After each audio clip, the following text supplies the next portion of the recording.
As far as panic attacks go, this sure is a beautiful place to have one. Although I wouldn't recommend that you have your first ever panic attack in a place like this, because it's kind of like skipping the beginner and intermediate levels and jumping right into an advanced course without any experience or training in knowing how to handle one. So I guess you could count this one as my first one ever, a brutally cold morning in December of 2021 in Zion National Park. My friends and I had decided to hike Angel's Landing at sunrise, which is a hike known for being as dangerous as it is stunning. And at a certain point, when you get here, you have to hold on to metal chains that guide you along the canyon wall to a summit. And when I grabbed onto those chains, my hands started to tingle, and this immense weight sat down into my chest. I felt this overwhelming sense of danger and fear, like all my spidey senses were going off at one time. Now you might think to yourself, well, listen, man, you kind of put yourself there 5,000 feet up in the air on a cliff. This seems like a reasonable reaction to that. And I get that, but I've felt this before. I felt it here at this university, at my alma mater, in classrooms. I felt it in my workplaces where I've gone to hide in a bathroom to collect my thoughts. I felt it out to dinner with friends where I've faked a phone call to walk outside just to collect myself. And even worse, I started feeling it in the comfort of my own home, just trying to wake up in the morning. So that feeling, I've had it before. And I just didn't give it the respect it deserved. And it caught up to me out of all places here, 5,000 feet in the air. Now, pride can be a heck of a thing, especially for guys, and it's something I struggle with. And I wanted to keep going forward, but something told me to turn back. And it's a good thing I did, because within an hour of taking this picture, I fainted straight on my back. Now, luckily, I fainted in a relatively safer spot than what this would have been, but it was still scary. When I got back to a secure location, my friends who were concerned, and rightfully so, decided to call the paramedics, see what was going on with me. Because my symptoms had started to change some, you see. I had this shortness of breath, my heart was pounding through my chest, and I was shaking like a leaf, and I couldn't stop. And then one of my best friends, who is not a medical professional of any kind, decided to Google my symptoms and kindly let me know that I might be having a heart attack, which, of course, is so helpful to hear when you're having your first ever panic attack. Now, the real professionals came and let me know that that was not happening, but I was left with questions instead of answers. And as I got back here to Delaware, those episodes continued into 2022. And at no point in time did I want to give enough credence to the fact that maybe, just maybe, what was happening to me was originating from here, my mind. A place that for as long as I can remember, I had control over, or at least was socialized to believe that. You see, as a guy, a lot of us are kind of trained and believe that it's just mind over matter. I'm sure some of us have heard that before, right? And so I set out to prove that. I saw all these doctors trying to figure out, well, this just can't be on my head. It has to be something else. So I saw heart, lung, blood doctors, you name it. And besides some high cholesterol that I still need to take care of, everything came back clean. Until the last stop on the train was seeing a psychiatrist. And when I did, I was diagnosed with panic disorder, which is characterized by these unexpected and repeated episodes of intense fear, accompanied by all of these physical symptoms. It's kind of like a buffet, is what I call it, of panic attacks. You really get an appetizer, a main entree, a dessert, and for me, my special ingredient when all of those were working together was fainting. As you can imagine, the psychiatrist gave me a few options. One was I should see a therapist and enter into talk therapy immediately. Second was that I should consider medication so I could try to reach a baseline level in my life so I can just operate as a normal human being. Now, would it shock you to hear that I balked at both of those ideas, at least for a while? You see, this probably doesn't come as a surprise to a lot of you, but when men hear news like that, we don't go around sharing it too easily. And we'd like to dust it under the rug if we can and deal with it quickly and quietly. But I'm here to tell you that's not how this works. It's not how you win this fight. You see that brute force strength approach that we try to employ in so many situations, it doesn't apply here. This takes finesse and patience and a little humility. Now, I want to be clear because I don't want to paint so wide of a brush that being a guy is not a monolithic experience. So maybe this doesn't apply directly to you. So it could be because A, you're not a guy, so you're not half as stubborn as the rest of us. Or B, you are a guy, you haven't had to deal with any mental health concerns so far in your life. That's great, keep up the good work. C, you are a guy, you've dealt with some kind of mental health concern in your life. You've overcome it in some way, but you're not telling the rest of us how you did it. So that's kind of why I'm here tonight. Even if it's not you directly, I bet you know a guy that I remind you of in some way.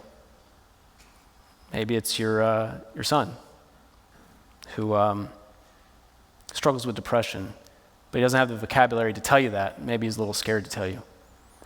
Maybe it's your brother who is usually the life of the party but seems a little lonely and quieter now.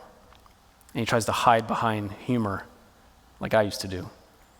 Or maybe it's your dad who has all of these anxious habits but tries to hide behind strength or stoicism like my dad used to. Even if it's not you, I bet that you know a guy who is either predisposed to, in danger of, or may currently be dealing with a mental health condition, and they may not even know it. Now, you don't have to take my word for it. I have the data to show you. 1 in 10 men will experience some form of depression or anxiety, but less than half will seek treatment, like I almost didn't. Over 6 million men will suffer from depression per year, but that depression often goes underdiagnosed. And men die by suicide at nearly 4 times the rate of women. And in Delaware, my home state, that holds up too, because in 2021, the last year that I looked at data, I have over a roughly 130 suicides in Delaware. Over 100 of them were male. Does that not scare any of you? It didn't scare me, at least enough.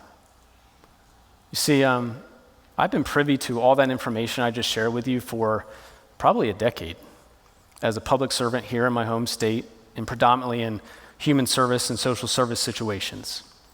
I've spent a ton of time around young people, particularly teen males, trying to get them to open up about their hopes and dreams, and maybe if I'm lucky, if I build that relationship, about their fears and anxieties. But it almost seems unfair now that I ask that of them because I was unwilling to do the same myself. But see, I was trying to prevent that hardwiring that starts when you're young, and we don't even really know what's happening, because I know how hard it is now to untangle it all these years later. I've worked in a legislature here in Delaware that prioritizes mental health.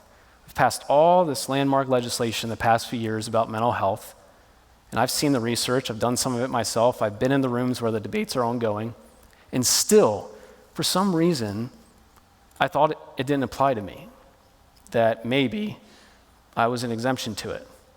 After all, it's just mind over matter for me, right? I'll be honest, that hubris has cost me a lot in my life. And particularly, it's cost me time. Just precious, precious time.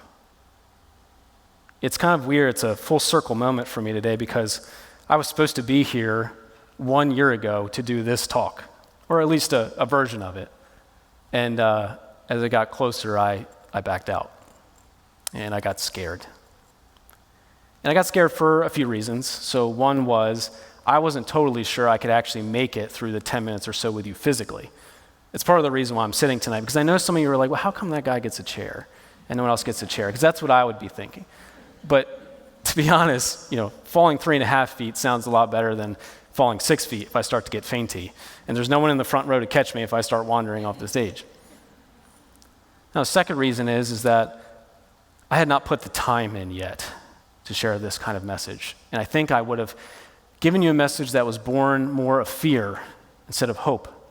And maybe I would have been disingenuous by coming up here and saying that I think opening up helps. And however you choose to do that, with your family, friends, professional help, whatever it is, I hadn't put the time in yet to know that it worked for myself, even though the data says it does. So I didn't think I'd be authentic. Now I put in the time and I realize it helps. But, to be totally honest, and maybe the most important part of why I wasn't here a year ago is because I was struggling with grief immensely. And the time I did spend with grief, I was trying to run from it. And you're never fast enough to do that. And I was trying to outrun the loss of my dad, who I lost in 2021, just a few months before I was in Zion. Now, and just for clarification as well, he passed just a week after we took this photo together, unexpectedly. You see, they tell you to rehearse this TED Talk, get used to it, do it in front of people. I don't do this part. I don't rehearse this in front of others, so you'll just have to bear with me. And if I get emotional at any point in time, I want to let you know, particularly to the guys, that it's okay. Because I know for me, at least, when I see other men get emotional sometimes, I don't know how to handle it that well. Now, if I get angry, I know where to point that. But if I get sad, I don't know how to handle that. It's not in the guy handbook so many of us get when we're growing up, right? But I kind of hope that this grief stays with me, because in a way, it's kind of like all the unexpressed love that I have for my dad that I haven't got a chance to show him. See, I was in Zion that day to try to prove something to myself after I lost him. I was trying to get back in the gym and work out and be a good public servant again, a good fiance, a good son to my mom, be there for her, and I wasn't taking care of myself. And that morning, what I didn't tell you about that hike was I woke up from a nightmare that I had about my dad. And I woke up in a pool of sweat, and I was in no condition to do anything, let alone a hike, to put myself in danger. And that mind over matter mentality kicked in, and I still went anyway. And man, did I put myself in danger, seriously. You know, I think about that some, because my dad always knew me to be tough. Something we both knew about me. It's something he admired to a fault. But what my dad always wanted from me was for me to be happy. Something that I'm not so sure that he ever got a chance to see. And it's what I'm working on right now. You see, my dad was my best friend and my best bud. And as we aged, we were getting closer, starting to talk about some of that hard stuff, our vulnerabilities, his life, our anxieties. And so when I lost him, it was at such a critical time. I was just turning the corner into becoming 30 years old. I was looking forward to being engaged, looking forward to building a family of myself, looking forward to being a dad, because I had such a good one. And when I lost him, I didn't have a place to put it, because we're not encouraged to share those vulnerabilities and how we feel. I didn't know where to go, so I turned inward with hate and anger and fear, and it tore me apart. Now, I'll be honest, I'm partly sharing this message because the person that I want to hear it the most is not here. But maybe your dad is, and maybe your brother is, or your son. And it's probably not too late. In fact, it's never too late to start these conversations with them. If you're a coach with athletes, or if you're a mentor to young men, it's time. And I think of all the things that maybe my dad would have been most proud of in my life, you know, getting out of our little small town, being a first-gen college student, all these things, I think he would have been most proud of the work that I put in to get here, the steps that it took. Because this is just a new way to be tough and a new way to fight that I had never learned about before. So I hope that you'll take care of yourself, and if you need help, that you'll say it. So thank you for listening.